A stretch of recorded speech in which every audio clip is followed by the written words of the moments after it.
8h, bonjour à tous et bonjour à toutes. Vous êtes sur Studio Qualita. Comme chaque matin, c'est l'heure de l'actualité sur Studio Qualita. Une heure d'actualité, d'information israélienne et internationale pour vous réveiller. Avec dans quelques instants les premiers titres de l'actualité israélienne et internationale que j'aurai le plaisir de vous présenter. 8h15, ce sera ensuite notre rendez-vous ce matin avec l'histoire et Eliana Gerfinkel qui nous parlera d'une page historique de notre histoire. 8h25, ce sera notre premier invité avec Michel Gerfinkel qui nous parlera de la décision, en tout cas d'une rumeur concernant une décision qui pourrait être prise par les États-Unis, par la Maison-Blanche, de reconnaître Jérusalem comme capitale de l'État palestinien. Et puis à 8h35, ce sera la revue de la presse et des médias israéliens. À 8h50, nous parlerons violence contre les femmes et des violences de plus en plus courante en Israël, puisqu'il y a eu déjà 20 femmes qui ont été tuées par leur mari depuis le début de l'année. Nous en parlerons avec notre invitée, ce sera Béatrice Koskas, qui est spécialiste de ce sujet. Mais nous commençons avec l'actualité. L'actualité, c'est le cabinet de la sécurité qui a voté hier pour un report de plusieurs semaines de l'évacuation du village bédouin de Khan El Ahmar, dans le but, dit-on, de laisser du temps pour des négociations en vue d'une évacuation convenue. Le ministre de l'Éducation, Naftali Bennett, et la ministre de la Justice, Ayelet Shaked, ont tous les deux se sont opposés à la proposition présentée par le Premier ministre Binyamin Netanyahou lors de cette réunion du cabinet de la sécurité qui s'est tenue hier après-midi à Jérusalem. La formation de droite a affirmé que cette décision mettait en avant une application de la loi discriminatoire, notant que certaines implantations israéliennes qui avaient été illégalement construites sur des terres privées palestiniennes avaient été, elles, évacuées par la force par le gouvernement israélien ces dernières années. Khan El Ahmar sera évacué. C'est ce qu'a assuré en tout cas Victor Lieberman, le ministre de la Défense. Il s'agit seulement d'un report temporaire. Il s'agit d'une proposition, je vous rappelle, de déplacer le village à une distance de 1 km de la route numéro 1 vers le nord. Le village serait alors réinstallé sur des parcelles de terrain qui sont propriété du village palestinien d'Anata. C'est en tout cas le projet qui est en cours.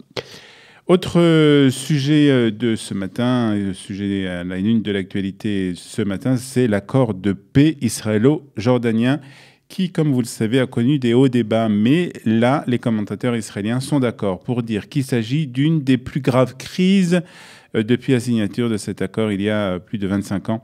Hier, le roi Abdallah II de Jordanie a annoncé que son pays avait notifié Israël de sa volonté de récupérer des zones prêtées à l'État hébreu pour une période renouvelable de 25 ans en vertu de l'accord de paix de 1994. Nous avons informé, a dit hier le roi Abdallah, de la fin de l'application des annexes du traité de paix concernant Bakoura et Goumar, a affirmé donc le roi, qui a été cité par une agence officielle jordanienne, soulignant que Bakoua et Goumar sont des terres jordaniennes et resteront jordaniennes en vertu d'un traité de paix, du traité de paix signé en octobre 1994 entre Israël et la Jordanie. Israël a le droit d'exploiter ces terres pendant une période de 25 ans, renouvelable automatiquement. Aucune des deux parties n'a donné un préavis d'1 an, soit donc dans les 5 jours à venir, pour mettre fin à l'application des dispositions relatives à ces terrains. Il s'agit de secteurs, des secteurs de Naharaim, dans le nord de l'enclave de Tzofar, dans le désert de l'Arava, 2 territoires qui devraient donc revenir entre les mains de la Jordanie d'ici 1 an. Répondant à l'annonce faite par la Jordanie, le Premier ministre Binyamin Netanyahou a indiqué qu'il prévoyait de négocier avec Amman pour s'assurer que l'accord de paix tout entier resterait intact. Il n'y a aucun doute sur le fait que l'accord entier est important et qu'il est précieux pour nous, nos deux pays. Nous négocierons donc avec la Jordanie pour qu'il soit prolongé. C'est ce qu'a déclaré hier le Premier ministre israélien. Et puis hier, c'était aussi les commémorations de l'assassinat il y a 23 ans du Premier ministre israélien Yitzhak Rabin par Yigal Amir. Commémorations qui sont toujours très tendues et remplies d'émotions. Il y a eu cette fois-ci une altercation verbale entre les petits-enfants de l'ancien Premier ministre et Binyamin Netanyahou. Noah Rothman, qui est la petite-fille de Yitzhak Rabin, a fustigé le gouvernement de Binyamin Netanyahou. Si vous ne cessez pas cette campagne d'incitation à la haine envers ceux qui s'opposent à vous, le sang sera versé, a-t-elle lancé lors d'un discours prononcé au mont Herzl. La réponse de Binyamin Netanyahou ne s'est pas fait attendre. Lors d'une déclaration à la Knesset, le Premier ministre a dit « À mon grand étonnement, il m'a été rapporté aujourd'hui qu'une porte-parole du bureau du Premier ministre avait publié un article illustré par une photo de la poignée de main entre Yitzhak Rabin et Yasser Arafat, sur laquelle figurait la légende suivante « Traite ». J'étais particulièrement choqué et surpris parce que je ne pouvais pas croire un seul instant qu'un membre du cabinet du Premier ministre puisse publier une telle chose, a continué Binyamin Netanyahou. J'ai bien évidemment demandé à faire vérifier cette rumeur. Il s'est avéré qu'il s'agissait d'une fausse information et que la personne à l'origine de cette publication n'est en rien liée au bureau du Premier ministre, a expliqué le Premier ministre Netanyahou. Cet exemple montre, malheureusement, a-t-il continué, que ceux qui disent lutter contre l'incitation à la haine peuvent colporter des paroles offensantes et infondées à mon égard d'une part, mais aussi à l'égard de tous les citoyens israéliens d'autre part, a conclu donc le Premier ministre Noah Rothman, qui était assise dans les tribunes du Parlement à ce moment-là, était visiblement a été mal à l'aise des propos du Premier ministre. Et le gouvernement a hier adopté une loi controversée sur le financement d'œuvres ou d'institutions culturelles en Israël. La loyauté culturelle, c'est le nom de cette loi qui prévoit une réduction ou l'annulation, tout simplement, des subventions gouvernementales pour les œuvres ou les institutions culturelles qui portent atteinte ou qui ne respectent pas les symboles de l'État d'Israël.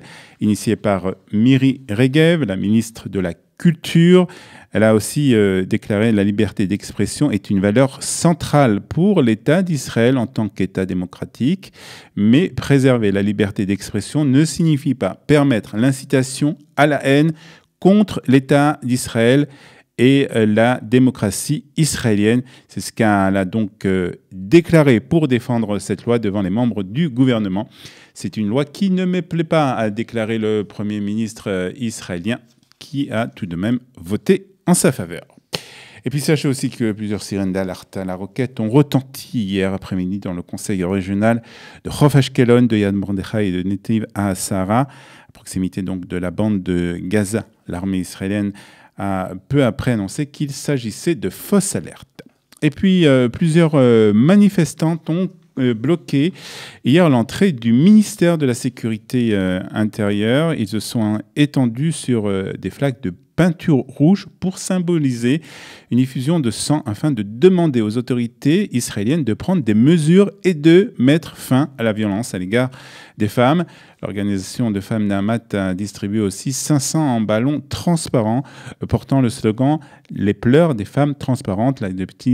L'adjectif transparente est souvent utilisé en Israël pour décrire les membres de la société qui ne sont ni vus ni protégés.